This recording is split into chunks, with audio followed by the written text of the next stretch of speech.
Hello! In front of me I have Huawei Watch D, and I'm gonna show you how to measure the blood oxygen levels on this watch.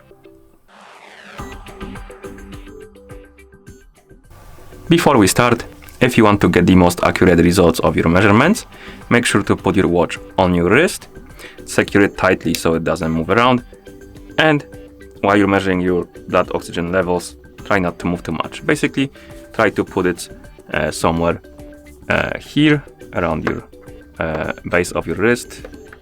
This, secure it tightly so it doesn't move around, like I said before, and while you're measuring, try not to move too much. I'm just gonna place my finger on the sensor at the back of the device, right here, but because of that, my results might be not too accurate. Okay, now let's continue with the measurement. So let me close this and place the watch back on the desk. Okay, so first we need to wake up the screen on our watch, and you can do it by pressing the home button.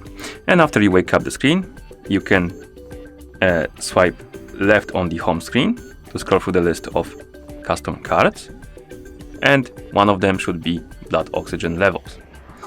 Once you select it, it looks like this. You can tap on the measure button to start the measurement.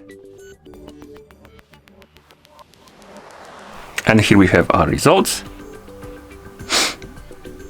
You can tap on measure again if you want to measure it again, and also you can check the graph right here to check the progress through the whole day.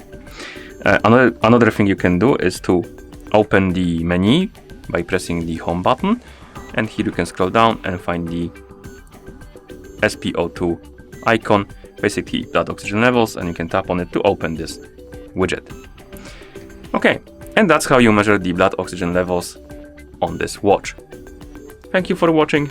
If you found this video helpful, please consider subscribing to our channel and leaving a like on the video.